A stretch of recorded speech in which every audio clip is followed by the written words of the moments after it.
اشرف پهلوی.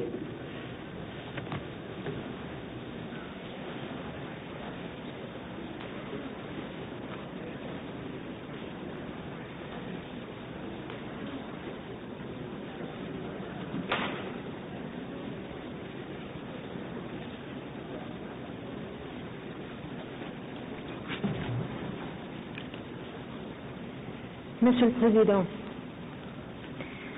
permettez-moi, au nom du peuple et du gouvernement de l'Iran, de vous exprimer ainsi qu'à tous les distingués orateurs qui ont bien voulu prendre la parole, notre profonde gratitude pour les éloges qui ont été adressés à mon pays et à son fondateur. Merci, Monsieur le Président.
اشرف پهلوی درگذشت.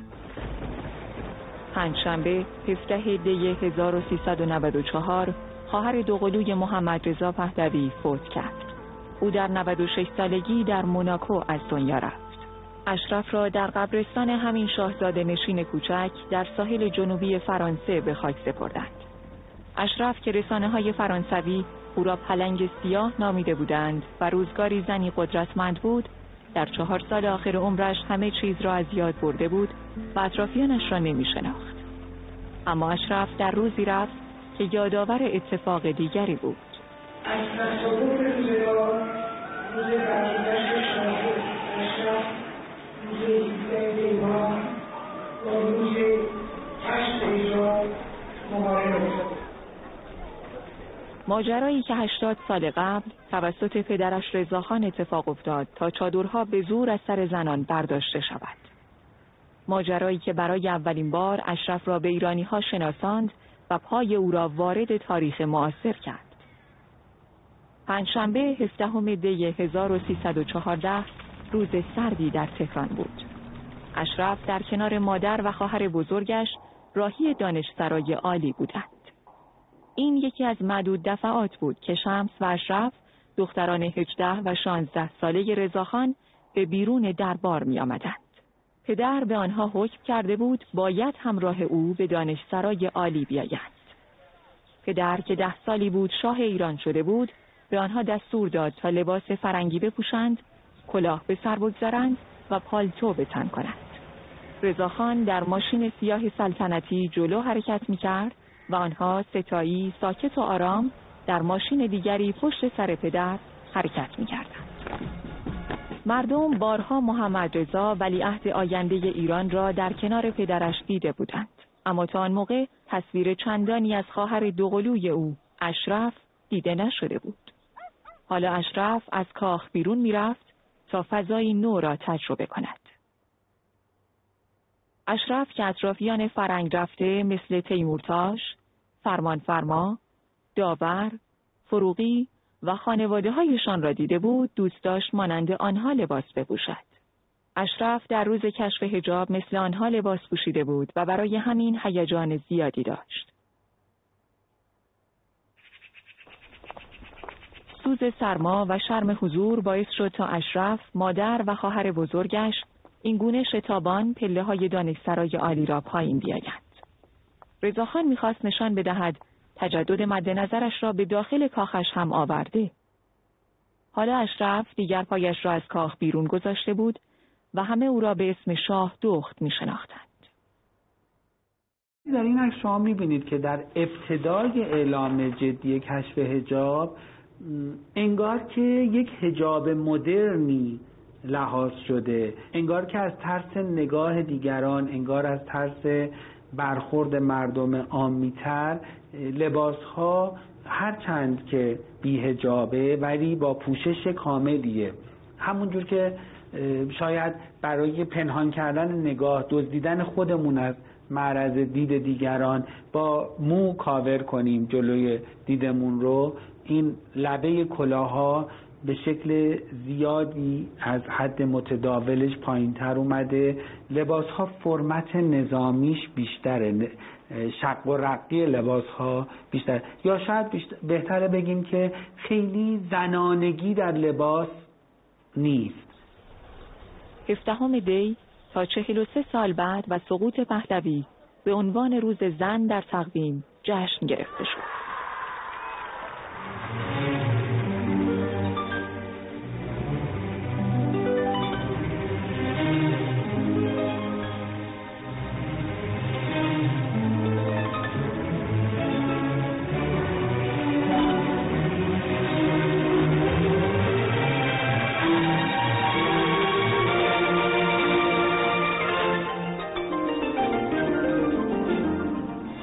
به ناگه در آن ظلمت بیکران، رضا شاه فرزند مازندران، زنان را ز بند غم آزاد کرد، اسیران پرورسته را شاد کرد. اشرف 16 سال قبل از روز کشف حجاب به دنیا آمد. دست تقدیر باعث شد تا او در شکم تاج الملوک همجبار فرزند دیگری باشد. 4 آبان 1298 زمانی بود که اشرف پا به دنیا گذاشت. 5 ساعت قبل از او قول دیگرش را بیرون آورده بودند. هیجان پسردار شدن باعث شد تا او دیرتر به دنیا بیاید. کسی هم چندان تحویلش نگرفت. نامش را زهرا گذاشتند، اما مدتی بعد اشرف الملوک صدایش زدند. همانطور که خواهر بزرگش را خدیجه نامیدند، ولی شمس الملوک صدایش زدند. بچه ناخواسته بودم، چون یه خواهر بزرگی داشتم و پدر و مادرم خیلی مایل بودن که یه پسری داشته باشه و وقتی خدا پسرت داد آگاه شدن که یک بچه دیگه هست، خود به خود من یه بچه دور افتاده بودم. مهر مادری یا مهر فوق‌العاده پدری بهره‌ای نبردم. انگار که اصلا این پدر با 2 بچه خودش میخواسته عکس بگیره و بچه سوم رو نادیده گرفته. چه بسا اشرف دویده خودش رو به عکس نزدیک کرده، خودش رو جا داده تو قاب، خودش رو از این خانواده میدونه. زهرا پهلوی به شماره شناسنامه 127 در خانه کوچک اجاره‌ای در حسن آباد تهران زاده شد. در روزهایی که رضاخان 42 ساله فرمانده قزاق‌ها بود و با میرزا کوچکخان جنگلی می‌جنگید. هنوز 16 ماه مانده بود تا او با کودتای 3 اسفند 1299 وارد تاریخ ایران شود. رضاخان بعد از کودتا در تهران ماند. اخلاق نظامیش در خانه هم حاکم بود. تاج الملوک که 20 سالی از همسرش کوچکتر بود، حسابی از او می‌ترسید. شمس، اشرف و محمد رضا هم از پدرشان حساب می‌بردند. رضاخان هر چقدر به پسر ارشدش توجه داشت، به همزاد دخترش بی توجه بود. اشرف 6 ساله بود که همراه با خانواده‌اش به کاخ گلستان رفت. ناگهان از خانه محقر حسن آباد به کاخی پر از آینه رسید. پدرش را دید که تاجی بزرگ بر سر گذاشته. قلش محمد رضا را دید که کنار پدرش ایستاده و همه جا همراه اوست.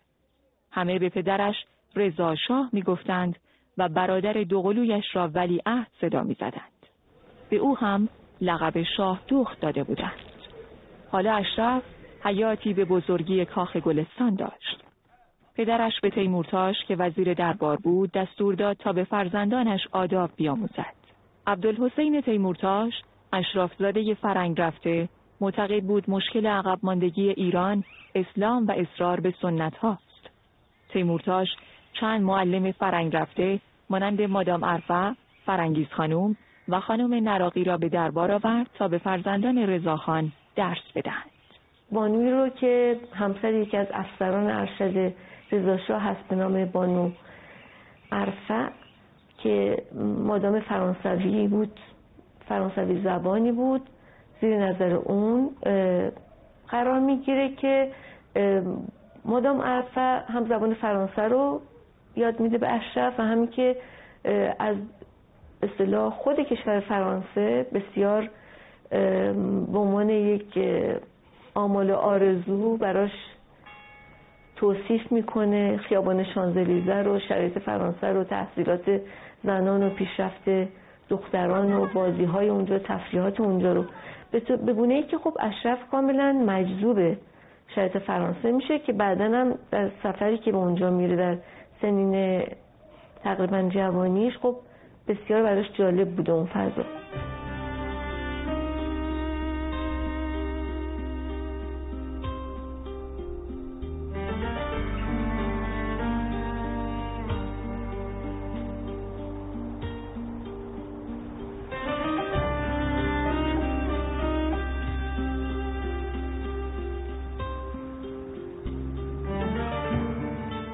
سال بعد اتفاقی افتاد که مهمترین سنگ محک دربار جدید ایران بود. سفر این چهره امان الله خان و ثریا شاه و ملکه افغانستان. همسایه‌های شرقی اولین مهمانان عالی رتبه پهلوی بودند. ملکه ثریا بدون حجاب کنار زنان دربار و اشرف 9 ساله نشست. اطرافیان اشرف مدام از راه و رسم فرنگی ها می گفتند. لباسهای تیمورتاش و همسر ارمنیش تاتیانا برایش جذاب بود. آنها او را عاشق فرنگ کرده بودند. اشرف با وجود تبعیض‌هایی که بین او و قلش می‌گذاشتند، عاشق برادر خجالتی و کم حرفش بود.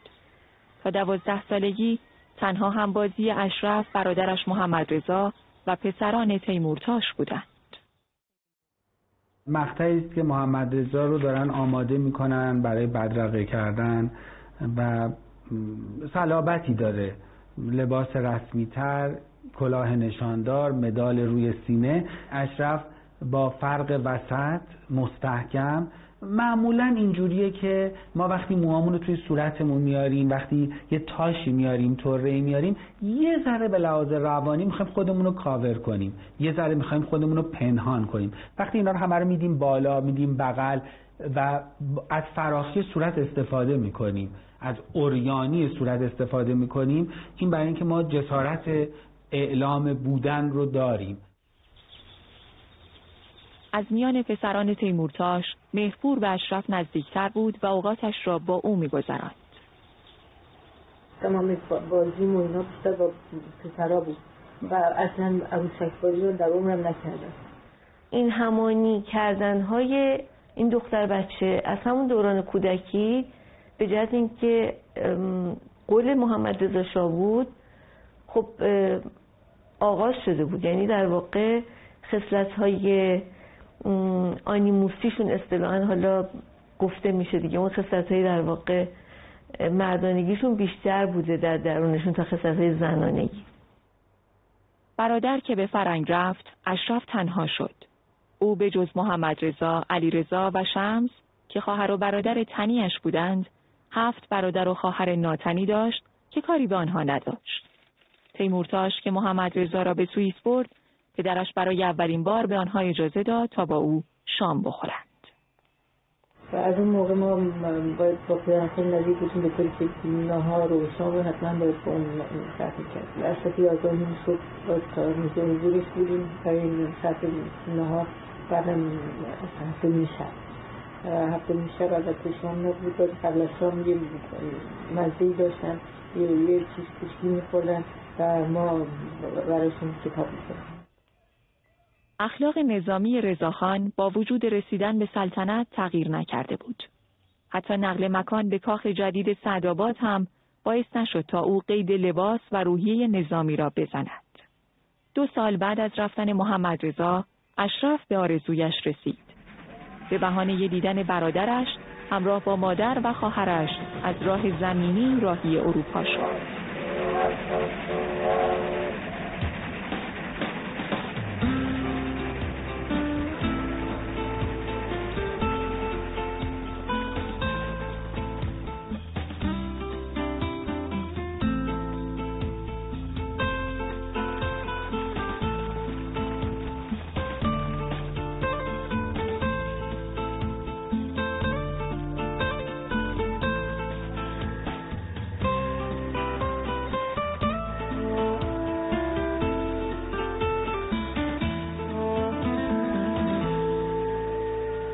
زمانی به این سفر رفت که هنوز سفر با هواپیما رایج نشده بود. برای همین با قطار به اروپا رفت. برای رسیدن به سوئیس از خاک آلمان عبور کردند. در آلمان هیتلر به استقبالشان آمد.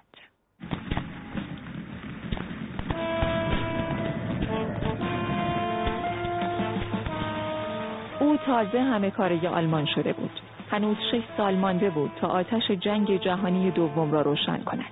اما هرچه بود مورد ستایش رضاخان بود.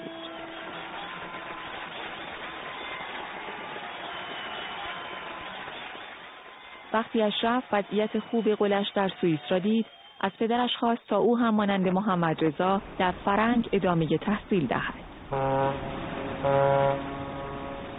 وقتی رفتم برای بار اول برادرم ببینم در سن 14 سالگی، بعد از 2 سال دوری من به درس خوندن خیلی علاقه داشتم و خیلی در درس قوی بودم و وقتی رفتم اونجا با اون همه وسیله دیدم واسه درس خوندن دانشگاه دوباره که من داشتم اون تحصیلاتم ادامه میدم.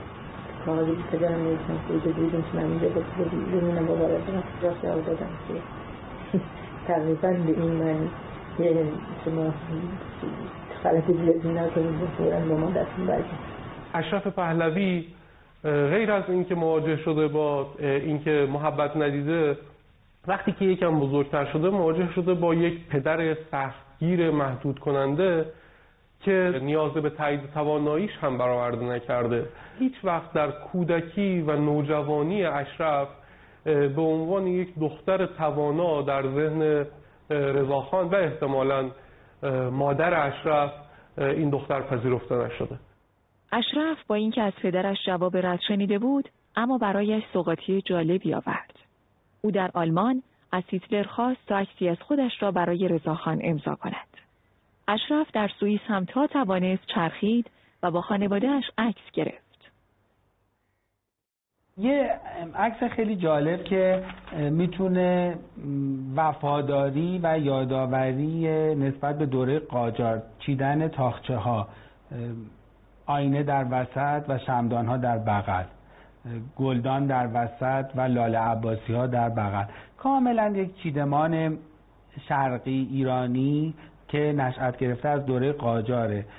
مرکز عکس مادر تاج الملوک، مادر اصلی خانواده، ریشه خانواده، تعیین کننده در خانواده و 2 پسر که همیشه زیر چتر مادرن و عصای مادری محسوب میشن، نوادگان، و بعد میرسه به دخترکان خانه که همچون پرستارانی، همچون در واقع حریری دور این کادر خانوادگی رو گرفتن، ولی یک جای این حریر از ضخامت بیشتری بهره‌مند شده و اون سمت اشرفه. همونجور که میبینید کمربندی که روی لباس بسته، سنگ تکی که در یقه است که یقه رو به سمت نظامی و رسمی تر، انگار همون از سواری است که بعد از بازی چوگان اومده.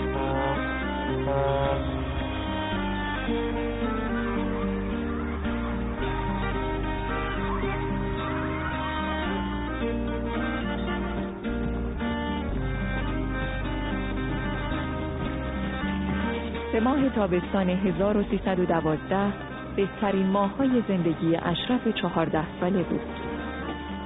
اینکه که در خواب اینا رو همه رو دیده بودم، مثل میشناختم، به اسم فرافازی و این خانم به اسم خانم اصفر و این خانم اصفر تمام این چیزایی که من دیدم برام تعریف کرده.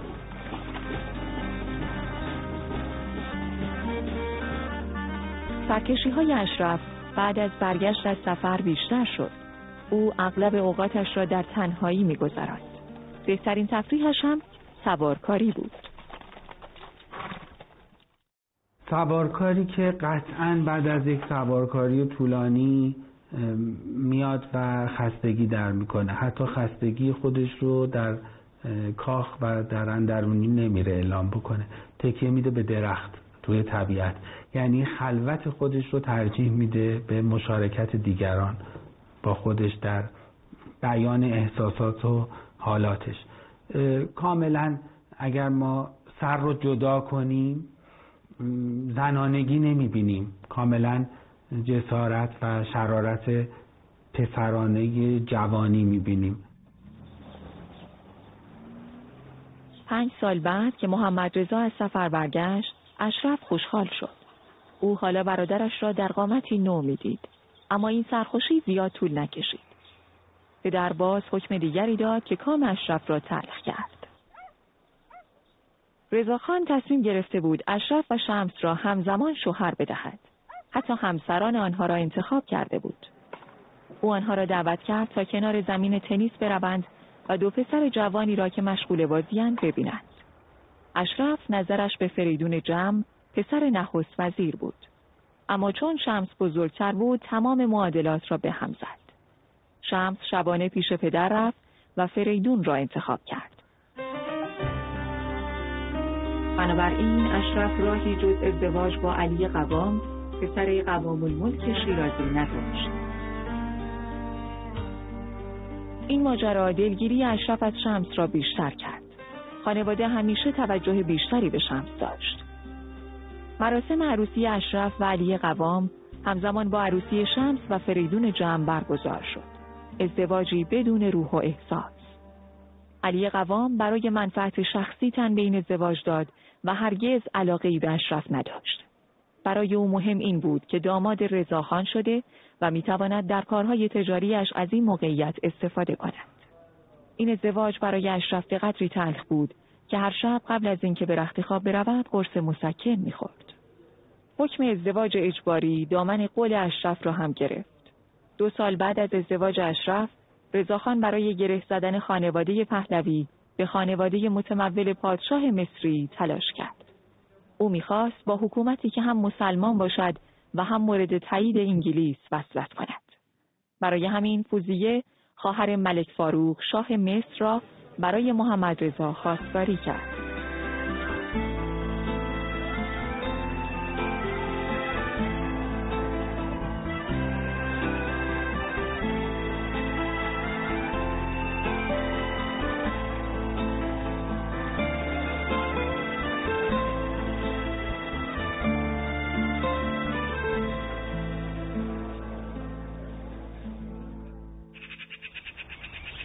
اشرف 20 ساله بود که میزبان همسر مصری تبار برادرش شد.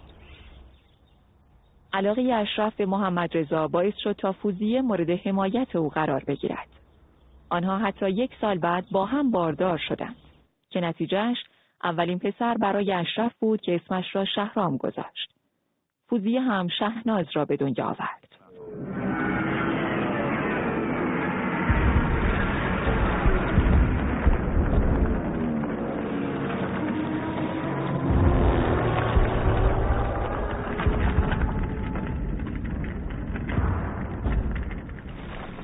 اشرف 22 ساله بود که آتش جنگ جهانی دوم دامن ایران را هم گرفت. حمایت علنی رضاخان از هیتلر و حضور صدها مهندس آلمانی بهانه خوبی به روس‌ها و انگلیس‌ها داد تا ایران را اشغال کند. مهمترین هدف اشغال ایران در شهریور 1320 انتقال تجهیزات از راه آهن ایران به جبهه شوروی بود.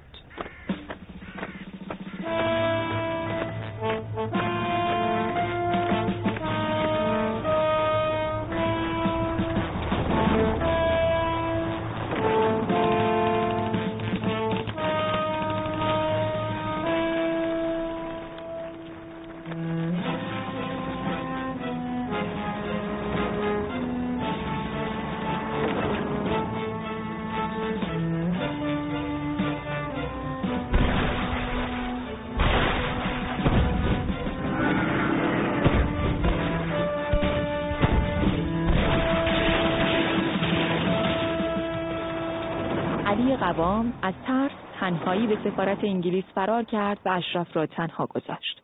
محمد رضا هم سلاحی به اشرف رساند که اگر متفقین وارد کاخ شدند خودش را بکشد. اشرف پدرش را می‌دید که بعد از دیدار با سفیران روس، انگلیس و مقامات کشوری و لشکری آشفته شده. رضاخان بعد از این دیدارها دستور داد تا همه خانواده به جز محمد رضا تهران را ترک کنند. به دستور پدر همه راهی اصفهان شدند. کسی نمی‌دانست سرنوشت این کاروان چه می‌شود. اشرف در اصفهان بود که خبر استعفای پدر و آغاز سلطنت برادر دوقلویش را شنید. چند روز بعد پدر به آنها ملحق شد. متفقین برای رضاخان نسخه تبعید پیچیده بودند. او میبایست برای همیشه از ایران میرفت. اشرف میخواست با پدرش برود که باز حکم جدیدی رسید. به تهران برگرد و به شاه کمک کن. حالا رضاخان همه چیز را پذیرفته بود. محمد رضا شاه ایران شده بود. از آن عجیبتر این که انگار رضاخان برای اولین بار بود که اشرف را میدید. اشرف 22 ساله به تهران برگشت تا حامی قلش باشد. حالا او تنها همزادی در تاریخ ایران بود که قلش تاج سلطنت بر سر داشت. آیا اشرف توانست کاری برای برادرش بکند؟ او چطور در دنیای سیاست خودش را جا کرد؟ چرا تاج بخش لقب گرفت؟ چگونه توانست مردان سیاست را راضی کند تا از برادرش حمایت کند؟ در دیدار خصوصیش با استالین چه گذشت؟ اشرف آیا توانست دوباره پدرش را ببیند؟